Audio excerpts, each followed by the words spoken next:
Hello, welcome back to part 2. He's still here, and so is she.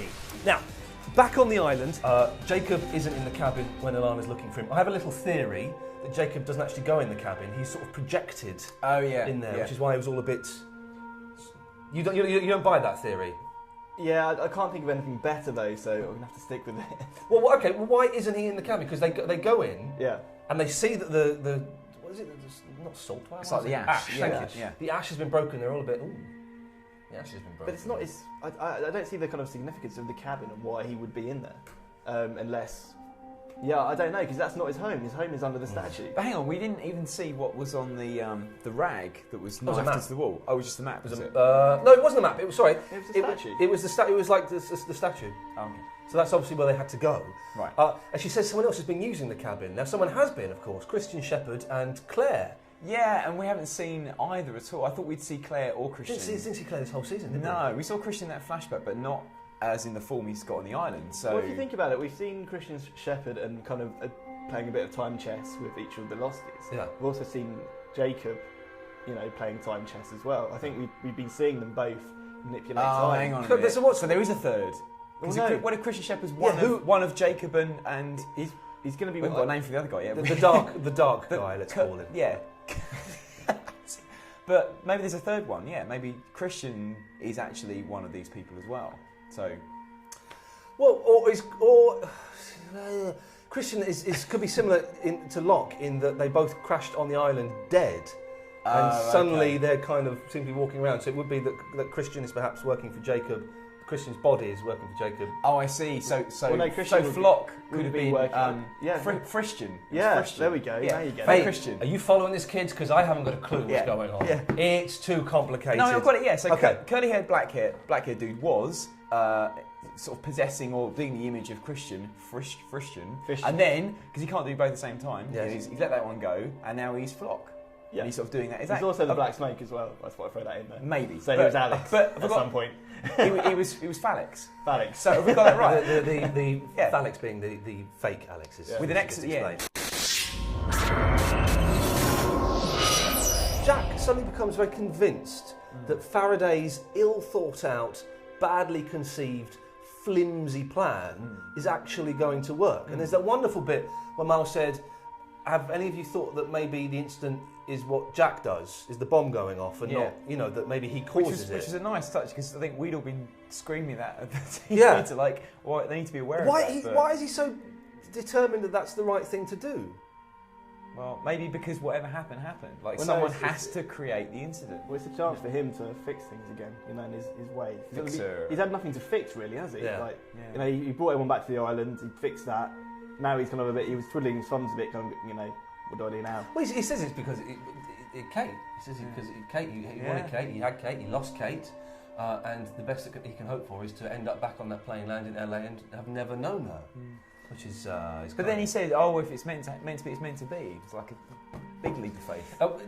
We've got to be so careful here because it looked like Juliet died, and.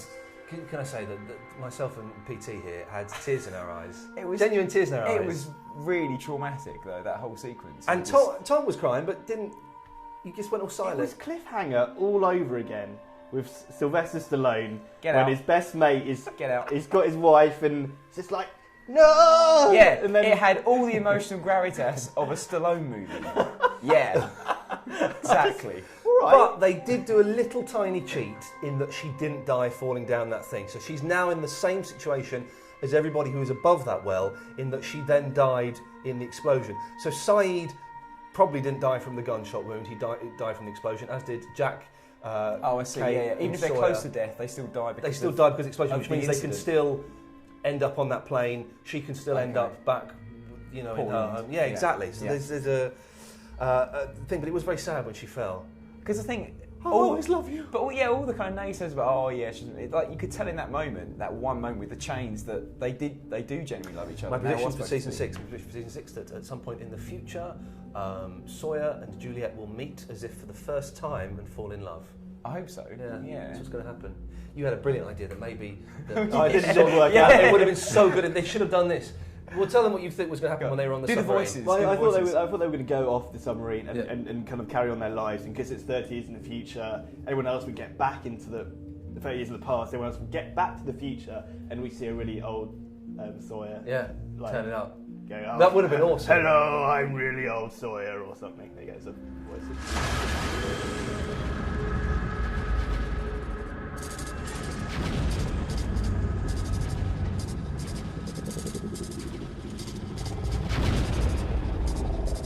Rose and Bernard turn up. We knew they would. And Vincent, I forgot about Vincent. Still Vincent, yeah. Bernard's beard. It's amazing. You've seen Anchorman, I love it. Yeah. Oh, terrible film.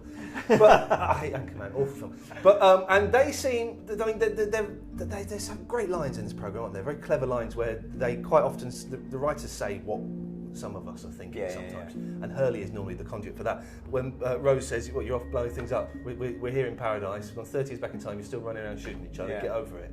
Which is very nice. And I loved it when they were saying, "Yeah, but you're going to die," and they were like, "So be it." But that's a lovely moment. But that was kind of Jacob's attitude at the beginning of the show in that scene, where it's kind of this is why we can't bring him onto the island, because bring them into paradise. Yeah, but they kind of accepted it. And are they Adam and Eve? I think that Rose and Bernard is going to be the Adam and indeed the Eve. Or the whole Desmond theory the fans have got as well. Oh, where was Desmond? No, Desi. Oh, where was Desmond? I just remembered Desmond wasn't in it. I had to throw that in. Oh, Desi. Yeah. Oh, nuts. It wasn't as good as I thought it was. It's got a point taken off and no Des. Oh, nuts. Just a moment's silence to think about Desi. Why wasn't he in it? And Penny. Yeah. What was he? He's in hospital. He's in hospital. But I thought he was going to turn up in the boat at some point. But he has. Yeah, he does. I've got an email from Jane. Well, Kate finally got what she wanted. Juliet dead and out of the way. This had to have come from a girl, didn't it? So she can play Jack and Sawyer off one another again. I don't buy the whole claim she was coming back to save everyone. She just wanted to mess up Juliet and Sawyer's plans for a happy life. Well, Kate claimed she was coming out for a Claire, wasn't it? Yes, but the thing of going back onto the submarine, I guess, would it was wonderful when Sawyer and Juliet saying, I love you, and suddenly Kate turns up and like, ooh, he's here. That's fab. Despite Dr. Chang's claims and excitement, they carry on doing the drilling. Yeah. Again, a great bit where, probably my favourite scene in the entire thing, apart from when Sawyer decides he beats someone up, is when Dr. Chang says to Hurley, "Are you from the future?" "No." "What year were you born?" 1931. Yeah, it's fab. No, the Korean War bit, there wasn't one. Yeah, it's brilliant. Why doesn't Rosinsky listen to Chang? Rosinsky seems hell-bent on doing this at whatever cost. Yeah, I've never trusted him. I think he could be, from the dark side. But I think that it's quite an interesting thing. I think he becomes incredibly regretful when he works out what he's caused, and that's one.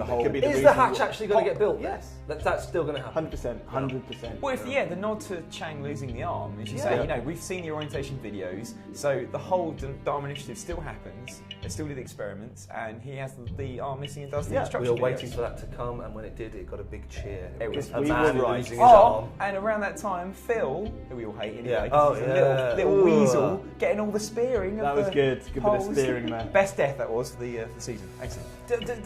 I'm surprised the bomb didn't blow up when Jack tossed it down the well. I suspect Sai's bomb-making skills aren't quite as good. Maybe it's the island. Juliet had to hit the bomb 8 times to make it blow up. Did you enjoy the ending? I tell you what I think about the ending. I thought it was very, very exciting. But they have now got a blank page. They can come back with anything now. They've got 2 options. It's that binary. It is that simple. Please. It's either they actually have changed the future, and the beginning of the next series will be them kind of at the airport all over again, kind of AKA season one, or everything, whatever happened has happened, and they'll get ported back to the future to kind of carry on the timeline with Flock and the others. But if that happens, as Miles was pointing out, maybe the incident is what always happened. Yeah. They'll still crash. Because the incident was just the incidents. They'll still build the Swan, Desmond still won't print. So it's just a loop. Yes. So whatever happened. So you've got 2 choices. So what, are we going to see season 1 all over again? Well, no, that's what I mean. That's why I think that. So that can't happen. So there isn't 2 options. They can't repeat season 1. Well, they could do. That would be rubbish. But they're in charge of the show. They can do what they want. Yeah. I'm leaning more towards something different. well, no, it's them. Whatever happened. Someone gets built. Yes, that would kind of make sense. But then they go back. They then arrive in 2007 and then have adventures. Yes. There. Or the Faraday element that he says, but there are variables and that you can change things. So maybe a mixture of what you said, that it will look like it's a repeat, but then something has changed. Time has changed. Rubbish though. They can't change time. No one's been able to change time in this show, even though it seems like it at all. Okay. Everything has happened. If the bomb's gone off, then everyone on the island is dead, though, aren't they? That's a nuclear bomb. It's big, yeah. It's a big bang. Powerful. Everyone's been evacuated, though. Well, not everybody. Dr. Chan, he still has to make some orientation videos. They did tell them to go, run as far away as possible, kind of make sure you're out the blast. They'll survive. Of course they will. Okay, we've got an email from Boothie Boy. Boothie Boy says, I believe the bomb did detonate, but instead the Losties were transported by a time shift back to the island's present time, which will explain the white light at the end of the episode. Yeah, good. Thank you. Yeah. Well, hang on, just because Boothie Boy says it doesn't mean it's not. This isn't Carlton or Damon that have emailed in. It's Boothie Boy. You never know. It could be Carlton. The last words uttered by Jacob, "They're coming," is a reference to the Losties coming back to the future. That kind of makes sense. They were brought back forward because they had unwittingly caused the incident, as Miles had mentioned. The fact they would appear alive in the present suggests Jack didn't change the future and they still crashed in 2004. Whatever happened, happened. Yeah, that kind of goes along with what you're saying. That's pretty much word for word. Yeah. Yeah, so good. Are you Boothie Boy? Yes. No. I'm going to do that whole series. Just want to get off it. Stroke your chin as though you're a little cat. Oh, I love it. Could eat him up. So we've got that kind of horrible... No Lost for several months, which always leaves me feeling a little bit empty. I could go home and close the curtains and stay in bed for months. What would you like to see happening in season 6? What do you think we're going to see in season 6? I want to see Desmond have a really key role in fixing fixing some bad thing which happened in the show, and I want Juliet alive and well and eventually being the Sawyer there. That's all I want. I think that's definitely going to happen. What do you think we're going to see in season 6, Tom? Take that grumpy look off your face and tell the boys and girls your thoughts. What would I like to see? I would like to see more kind of integration between future Losties and past Losties. Yeah. When they first get to the island, all the weird stuff was happening. That happened was in fact the other guys. I want to see Ben get told to go back and pretend to be Henry Gale. Yeah, that'd be awesome. Jack, that'd be really good. Some of the guys, and so he goes, full well goes to the Swan and gets tortured. And when you think that he doesn't know about it, well, of course he knows about it. It's him from the past. I want all the Losties to come back alive. I want to see what's happening at the temple. Yeah, well, thank you for that, Tom. Great stuff there. Thank you very much. We've had an email from Fred Lorenzo, who was one of the entries for the biggest Lost Geek. Remember, we said he was all talk for saying he was going to watch all 104 episodes of Lost back to back in one sitting. He's never going to do it. That's going to take a lot of chocolate bars. He's going to do it. He's called our bluff. So well done, Fred. And he's doing it to raise money for spinal research. So if you want to follow his marathon on Twitter or sponsor him, head to lostmarathon.com. Lostmarathon.com. That's pretty. Yeah, well done. Good lad. Now, we can't finish without an end of season Facebook check. This is it. Surely this is it. This is the. Okay, this is the Facebook group set up for Paul Terry, Geeky Tom, and myself. I Love Paul Terry has 133. Astounding. I Love Ian Lee has 126. I got less than you. How has that happened? Yeah, but when you compare them to the other... How has that happened? But massive ones. I Love Geeky Tom. 7,000. It's not that impressive, actually. It's 570, but it's still pretty good. Yeah? You should invite them all round to your house for tea at the same time. That'd be nice. Paul Terry, a pleasure as always. And you, sir. Tell you what, sum up the whole season for us. The whole season in... Can I have just a paragraph or a sentence? Get out of it. I want the whole season in 3. Give me 3 words. Okay. Emotional, devastating, unstoppable. Oh, well done. And Tom, could you start the series in song? Come on. It was rather Brilliant. Thank you, boys. I shall see you at some point in the near future, I'm sure. Make sure you keep checking sky.com/lost, as you'll find all of the latest news about the upcoming final series, gossips, interviews, all sorts of great stuff. So until 2010, namaste. It was rather good.